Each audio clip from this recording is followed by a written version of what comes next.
CAC is still the best test for your future risk of a heart attack. It hasn't been superseded. If you have diabetes, you have the elephant of heart disease right in your room and you're staring straight down the barrel. Thinking about cholesterol at that point is kind of silly. The words going around farming circles that this is the cheat that they're using to remorselessly try and shut down small farms, especially with poultry, because of the bird flu. Low carb people are nice people. They're not like kind of corporate hardcore. That niceness took them down. So the RNA was literally useless for COVID and didn't affect transmission. And everyone said, all the experts basically said it was God's gift. This is the way the world works.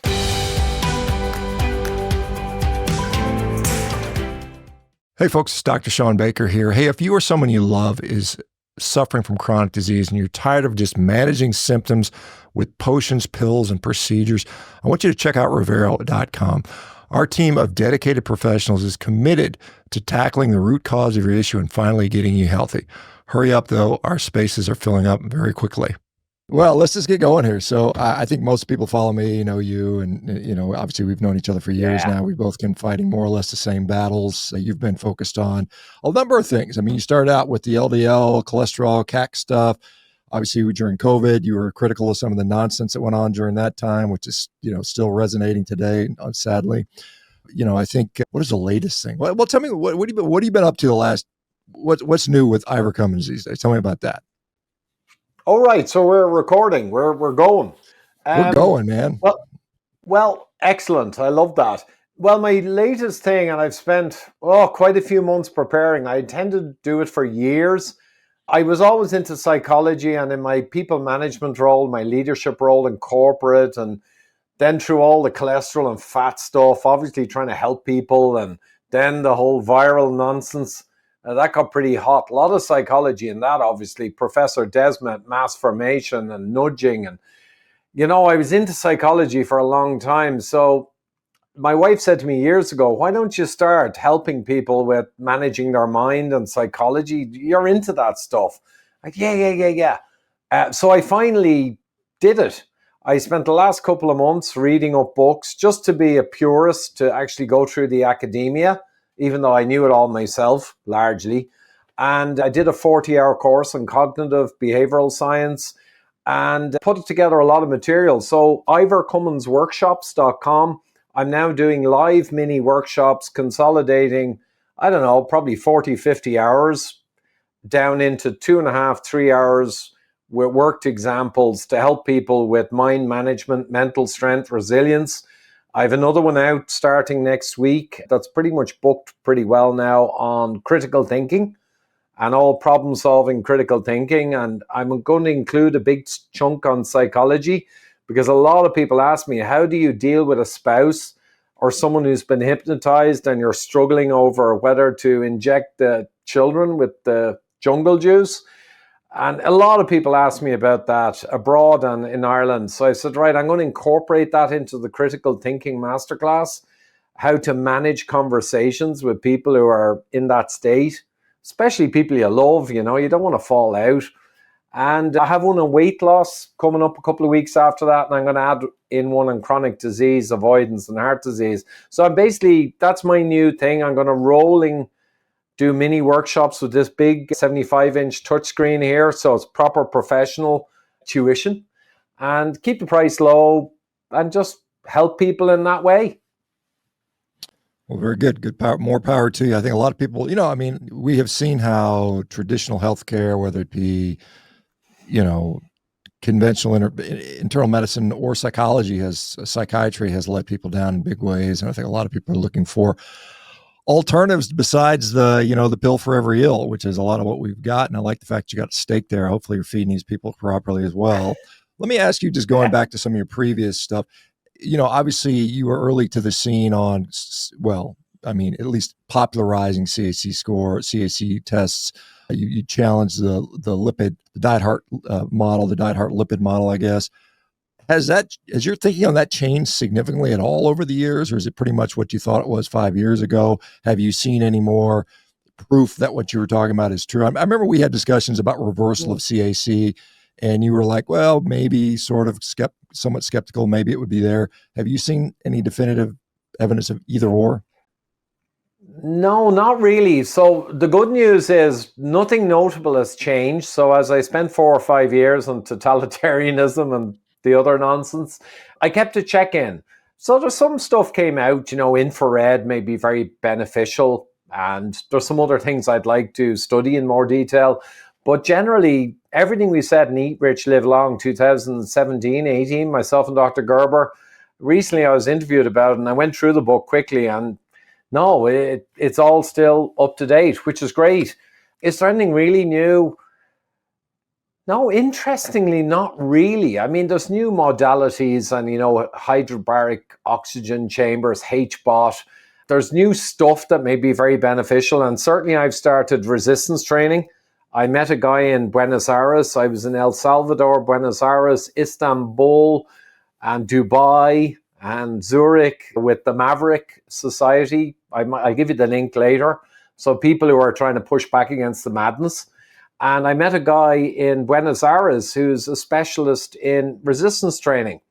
And he reminded me what Ben Boccicchio, I'm sure you know, and Naaman and all the other guys told me years ago, and I'm well aware of it, that you only need to do 20, 30 minutes 3 times a week, and you get massive benefits just from press-ups, squats, lifts, and a few other exercises, body exercises to failure.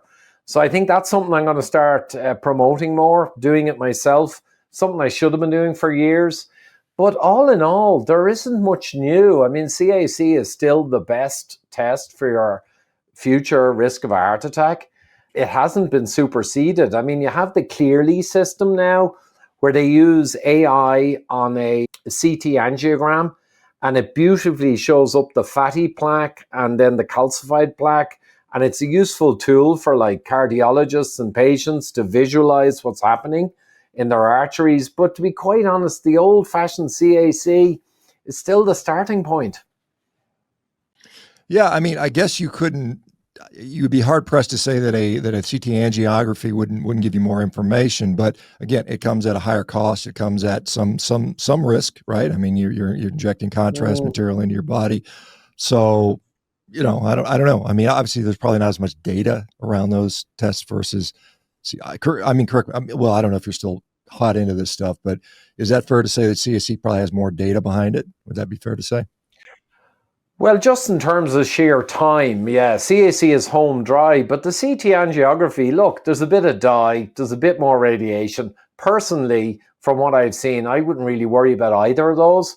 But the CAC is cheaper, faster, and it gives you a couple of papers from Dr. Scott Murray in Liverpool in the UK, brilliant cardiologist, research cardiologist, published, pal of mine. And they show that in terms of screening and finding out your risk and how bad you are, CAC is not bettered by the CT angiogram for that, which is the main thing people want.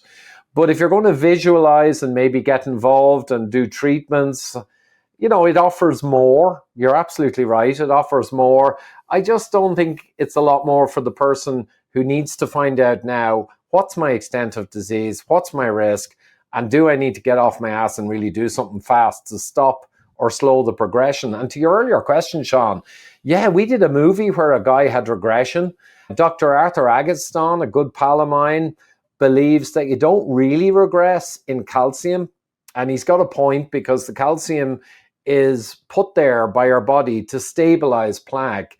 And usually it won't really go away, even if you stop the progression and your risk plummets, which it does, which is all you care about is your risk.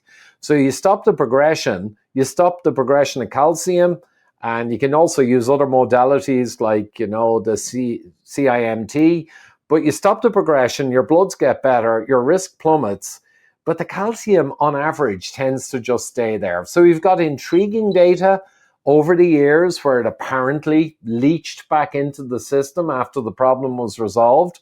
I think that can happen, but I don't think it's something you aim for. You aim for stabilizing or slowing down the growth of the calcification. And Dr. Mike Eade spoke on this at length as well. He has great data that you don't even need to stop the progression. Say you have a 600 score, it can rise more slowly, up to 15% a year, mainly rising because of the volume score rather than the density score. That's something to watch for. Oh, sorry, I correct myself. If it's mainly rising because of the density of the calcium, that's probably just consolidation and it's not risky. But if the volume figure of new plaque and new calcium is growing, maybe you still have work to do. But the whole game is about slowing down the progression, intervening. It's not really about trying to reverse it. I don't have a lot of stock in that. Yeah, just to further maybe define this density versus volume. And so if you have a area of soft plaque that's starting to calcify, say it's 25% calcified, and you get a score and it says, you're a 12, and now you're a 25, but that same area is now 80% calcified. That's far better than if 6 new areas become calcified, correct? That's the way we want to look at that. Exactly. And Arthur is exceptional because he looks at serial scans, and his longest running patients, he's still scanning them after nearly 40 years. And what he does is watches for exactly that. He knows the volume density score, but he goes one step further. He actually qualitatively looks at the images from a year or multiple years to later. And he looks for new plaque growing versus what you described, existing plaque getting whiter and more dense, which is good. And he separates the two. So he treats more if there's new plaque, spotty plaque growing with spotty calcification, that's a problem. And if there is not that, but the existing old plaque from his last scan is getting whiter and denser, all good. Does that figure into the 15% growth, annual growth or whatever? Is that density versus volume, or is it purely just density and no volume, or do you know? Yeah, that paper and a couple of papers like it, unfortunately, they didn't get into density versus volume. So it was just a broad calcium score. It was a broad general rule of thumb. Let me ask you this. I'm sure you're familiar with the work Dave Feldman and others now have touched on it, Matt Budoff, Nick Norwitz, and so on and so forth. So if we have a patient who has high LDL cholesterol, ridiculously high, 300, whatever, milligrams per deciliter, no calcium, 0 CAC score, leave them alone. I don't know. Let me get your opinion on that. And then contrast that to somebody who has known disease, known calcium. How do you treat those two patients differently, or do you? Yeah, well, from the science and the data, there's kind of a bifurcation there. There's two things. One is separate from calcification, high cholesterol. So what I always say is, if your cholesterol's high, it may indicate that there's something interesting going on, but I don't see it as a risk factor in itself because the data is so weak. And Castelli, who ran Framingham, and he's a cardiologist, back in 1991, published a paper, and he made it very clear.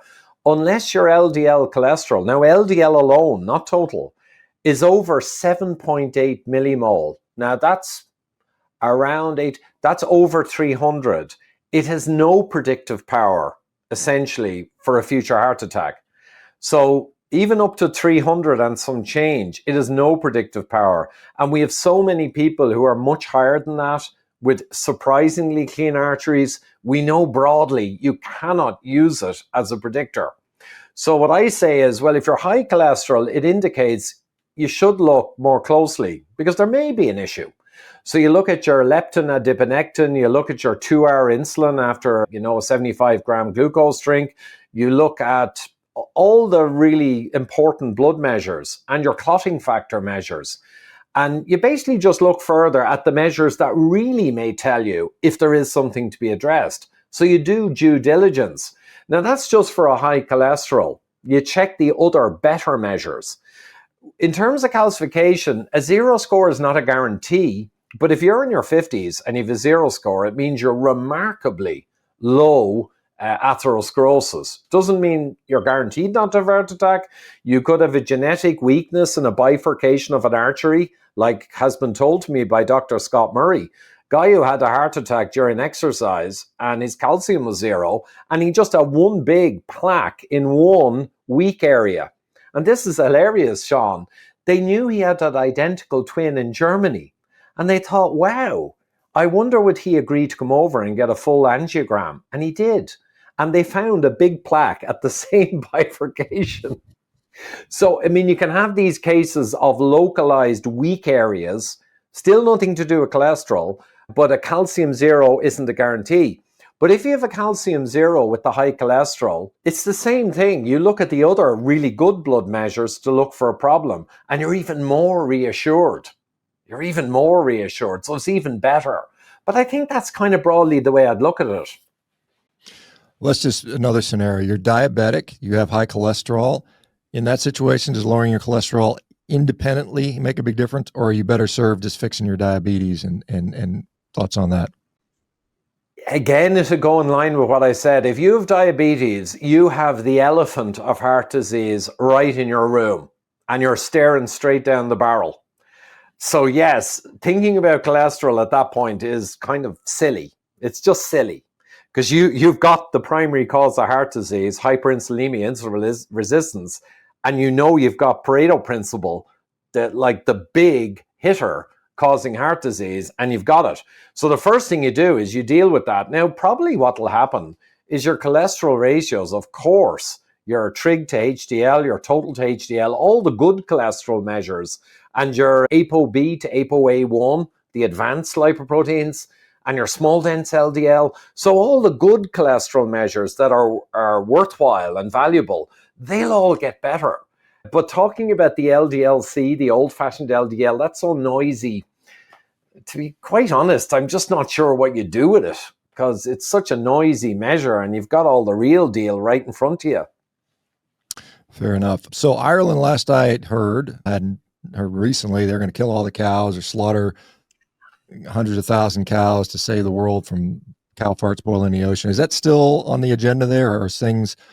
I mean, obviously, we had a big political event in the U.S. with Trump getting reelected. It's had shockwaves across the world in many cases. How has that impacted Ireland? Just out of curiosity, because obviously you're on the ground there and probably have better insight than I would. Yeah, well, I'm very hopeful because, you know, Ireland slavishly generally follows America with all Biden and the corruption and the DEI and the woke agenda and all what you mentioned as well. So now I'm waiting to watch. They've certainly quieted down, Shawn.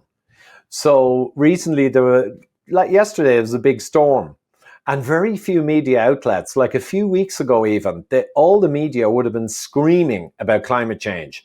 And now none of them are saying it. Like, it's remarkable. Now, of course, climate change affecting climatic events like storms, we know that's nonsense. And even the IPCC, which I think are incredibly corrupt, even they have had to say in their last major report, there's no real evidence that any weather incidents, hurricanes or anything relates to the warming that they talk about. Even they say that. But the Irish media, I mean, literally, if it rained a bit heavily, they'd start talking about climate change. And they're clearly influenced by their sponsors. We know this. So that's actually changed completely. Probably not unrelated to Mr. Trump getting in. The other stuff, like their push for insane hate speech laws directly at the instructions of the UN, we don't know because that's been quiet for the last while anyway. Their anti-meat agenda you mentioned, that was actually a leaked report from inside the public service. So technically they didn't publish a report about culling 200,000 cows, but internally they wrote about it and they were thinking about it, which is as bad. And it got leaked by a good person. That's still going on, but they're not as vocal because they're watching and smelling the air, just like the European Commission is smelling the air, the WEF. They're all looking around, they're a little less certain. So definitely they've been defanged, but they're still quietly, like I know a person, a great man, and his brother has thousands of ducks. And this is an interesting story. He told me that the department was coming after them. And it was really interesting. A woman who apparently is bankrupt in Southern Ireland has gone for a year to Northern Ireland because if you go to England for a year and a day, you purge your bankruptcy. But it's that type of person, but still in a role in the Department of Health and Animal Welfare, and is driving a relentless campaign to remove basically ducks and small holdings of chickens, etc., from the south. Again, clearly at the behest of the big boys up top, because they want to remove, as we well know, all local indigenous meat supplies for their long-term goals. Not a secret. But a brother of his got thousands of ducks in a dawn raid taken. And basically, apparently what they used was, this is quite clever. When they come and test, you have to do a culture of a test within 3.x days to see salmonella that's viable. Because obviously if you leave a sample for a few weeks and you see salmonella, that's BS. So what they strongly suspect is they take samples when they want to shut down a farm, and they accidentally, on purpose, leave them for too long without documenting them. And then they get a salmonella trace above a threshold, which is fraud. It's not proven, but apparently the word's going around farming circles that this is the cheat that they're using to remorselessly try and shut down small farms, especially with poultry, because of the bird flu nonsense coming from the top. So these are farms that are not. It's not for personal use. They're selling to other people, supposedly. Or is that the thought there that they're going to? Yeah, they are commercial but small operations, because for now they're leaving the big boys alone because the big boys have leverage. Big meat farms, big poultry farms. They're not going after them because it's death by 1,000 cuts. You start with the small guys. And when you've really eliminated or damaged that supply of meat, then you begin to get all your buddies together, UNWEF, you start pouring money in and giving grants to people and big money to shut down their plants, the big boys. So that's where they're hoping to get, clear as day. But so far they're working on the small guys, picking them off. Ivor, forgive me because I don't know, but do you live in the UK portion of Ireland or you live in the non-UK portion of Ireland? No, the 26 counties, Southern Ireland, yeah. Okay, so you're separate from the UK. Okay, I don't know how much consequence that has with all that. I think they're all on the same page, more or less, kind of. I don't know. UK's gone absolutely nuts in all the same things we're talking about for Ireland. I mean, it's hard to say at this stage. Ireland had the hardest lockdown in Europe, and England was actually not bad. But in anti-meat, trans, DEI, anti-Russia, anti-Putin, mass immigration, off the scale. In all the main strategies of the globalist cabal, England and Ireland now are roughly on average as bad as each other. They're pretty insane. Interesting. Now, let me ask you, if you don't mind, because you obviously have sort of strongly pushed back against some of this nonsense. I was very vocal, and most of my social media got shut down. Has that cost you some excommunication from some communities, low carb communities, things like that? Do you feel any of that or no? Yeah, well, in 2020, I got a massive pushback. It's kind of interesting. I'd have to think back because I've kind of moved on a bit. My impression is, or the best that I can tell is, carnivore community, almost no problem, because those guys have been there and they know how bad the system is. And they weren't fooled by the COVID flu. Keto, pretty damn good. Some keto people, like 2 keto dudes, if you remember those, one of their guys, Richard in Australia, went completely bonkers and came out openly against me. And I'm saying, Richard, you're a smart guy. This is obviously corrupt. Wouldn't. But generally, keto was pretty good. Low carb was 50-50 in 2020. I had a lot of low carb people saying, what's happened to Ivor? And I'm there thinking, this is so obvious, guys. And I think what it was, Shawn, was, in terms of psychology, my wife years ago at a low carb conference or two said, these people are so nice. And I laughed and I said, yeah, low carb people are nice people. They're not like kind of corporate hardcore like maybe my background. They're generally really nice people and they want everyone to be healthy. That niceness took them down. They fell for saving granny and the virtue signaling, sadly. So I had a big problem back in 2020 with low carb, but I didn't care because obviously so much was at stake. But when I went back in 23, Dr. Gerber brought me over to do MC at his big conference in Denver. I think it was the start of 23, yeah, because I had to get a vaccine exemption, which is Yeah, I another think funny I spoke story. at that one. We saw each other. That's the last time I think I saw Yeah, you there, Ivan. Yeah, right. I was there speaking of that one we too. interviewed. That's Yeah, right. We did. Yeah. I literally was hoarse, Shawn. I spent nearly the whole conference, missed most of the talks, because people were coming up to me in the corridor saying, Ivor, great work you did there during that thing. And a lot of them said, look, I couldn't speak up because of my business. And I understand that. But I was inundated by people. And Gerber and one other guy who does the interviews, not Mike Madsen, but Mike Mutzel. Mike Mutzel. Yeah. Metabolic Mike. Yeah. Mutzel, he's a good guy. He was insistent that he reckoned by early 23, around 90% of low carb was well aware that it was a scam. I thought it was more like 50-50. Gerber said he thought it was 75. And my experience in Denver was probably 75-80. So the low carb people over time realized, oh God, Ivor was right. Shawn was right. So I think we did pretty well in low carb compared to the average person, which was an absolute debacle. So I don't think it was too bad. So I suffered and I probably lost a lot of following. I gained new following of new people. All in all, the only platform I'm knocked off now for the third time is LinkedIn, which you could argue how valuable that is. So I think I did okay considering how outspoken I was.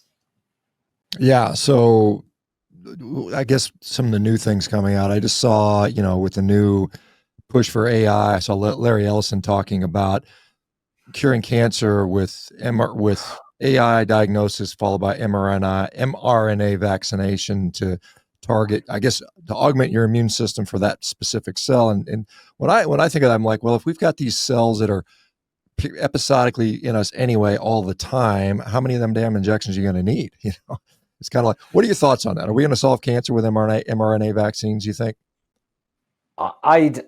I'd be absolutely stunned if mRNA came up with anything of an engineering usefulness in the world in the next decades, from what I know. And I didn't get into it too deeply. All of this rhetoric is the same rhetoric as the mRNA magic sauce wonder vaccines for the COVID flu. And we know for a fact, I mean, sometimes I put it in my critical thinking course. This stuff is so dumbass simple to see, and yet people find it difficult. So we had the COVID mortality over the whole world curve. And it's going to continue and level off from 21 onwards. A kid would know where the curve's going. And they brought in the magic sauce RNA to billions of people, the magic fix. And the curve actually went up a bit of mortality with COVID. So I'm not saying it made the curve go up, but it certainly didn't make it go down in the slightest. So the RNA was literally useless for COVID and didn't affect transmission. And everyone said, all the experts basically said it was God's gift, right? I just say it's the same thing for the cancer stuff. And most of the experts I do know generally agree because they specialize in this technology more than I do. It's yet more snake oil. It's all about money. Always it's about money. And I've heard, I don't know if this is true, there's talk of $500,000 for a treatment course. There's your answer. Yeah, I heard something along those. And you'd say that's outrageous, 500,000, but I mean, there are drugs out there now. I mean, some of these that infusions, monoclonal antibody infusions, immune modulating drugs, the biologics that easily run into the hundreds of thousands of dollars over a course of a year, and so you think, you project this and somebody say, well, I'm going to avoid cancer. Let me pay $500,000 so I can kill a few cells. And then a year later I get new cells. And so I got to pay 500,000 every 2 years or something. I don't know. It seems a little bizarre. Hey, it's just not to be judgmental. Fools and their money are easily parted. So this is old wisdom. It's clearly just a farce. But pharma were desperate. Some people argued that the COVID thing had to be triggered and the whole catastrophe because pharma, there was a graph in, I think it was Economist, and they had pharma's failing business model back around 2017 or 18. And the article showed their return on capital, and the graph over 20 years was coming down. And it was heading in 17, 18 to hit the x-axis. In other words, pharma had a big problem with its business model. And of course, suddenly it didn't have a problem when COVID came along. So I think this is what it's all about. They must deliver for Wall Street. They must create a business model that generates quarterly revenue at all costs. And I think the likes of this cancer nonsense, that's the at all costs bit of the equation. And it's not a conspiracy theory. It's just obvious. It's just finance, right? But I had a funny story, actually, when you mentioned there hundreds of grands. So PCSK9 inhibitors came out. And I thought, here we go again, right? Now they want a, quote, vaccine for cholesterol. So cholesterol's nonsense. And they now want a vaccine for nonsense. So it's really funny. And then the Fourier trial came out. And I got the initial data. I said, hold on a minute. More people died, from memory, more people died in the treatment arm than the placebo. Now, it wasn't statistically significant, but it was absurd. And they had a load of soft endpoints, which we know are subjective and can be massaged, that were better.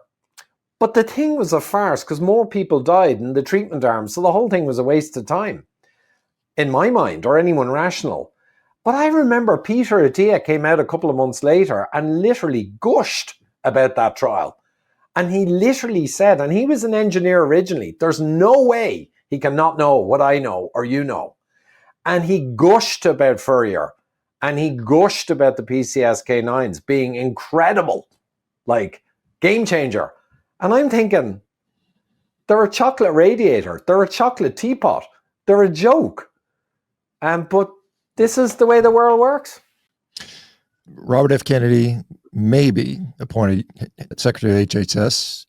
Do you think if he gets in, we will have, do you think this cabal or this thing will be broken up for good, or do you think that's just going to be kind of minimal impact? What are your thoughts? Yeah, it's looking very good in general with Musk and the DEI being dropped and the exploration of oil starting. And of course, Trump went over yesterday. It was hilarious for 40 minutes and ripped a new asshole for the WEF in front of them. And Mihai from Argentina got up and gave an absolute blistering report on DEI and trans and all the sex indoctrination. So there's all this stuff that's amazing. And RFK might get in. He's going to take on Big Pharma. It's almost like it's too good to be true.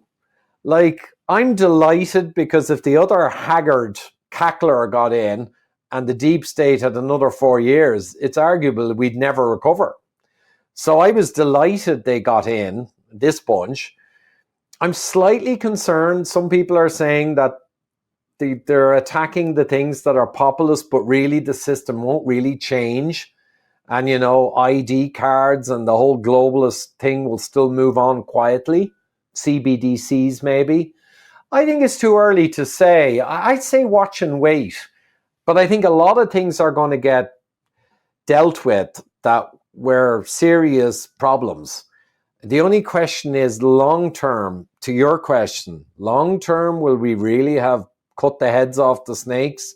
It's hard to call. It's hard to call. Yeah, interesting.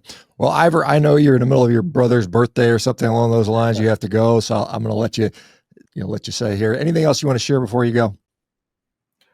No, that's great, Shawn. Great to catch up again. And I'll come back to you on it. But, you know, for our metabolic duo crowd, we might get you back for a chat. That'd be super. You got a big fan base out there, I can tell you. And no, I just say ivorcumminsworkshops.com. This new venture, it's kind of a lost leader. Like, I have to invest in a new studio and equipment. I'm hoping it'll be viable, but for people interested in the best psychology and mental strength, resilience in this world that's clearly, you don't need it maybe. You're Mr. Stoic, you're there. But for a lot of people, they might need a little bit of tips and tricks and tools on mind management.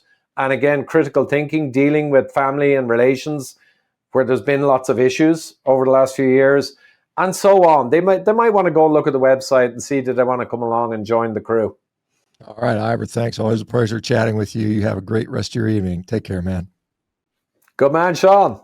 Hey folks, it's Dr. ShawnBaker here. Hey, if you or someone you love is suffering from chronic disease and you're tired of just managing symptoms with potions, pills, and procedures, I want you to check out Revero.com. Our team of dedicated professionals is committed to tackling the root cause of your issue and finally getting you healthy. Hurry up though, our spaces are filling up very quickly.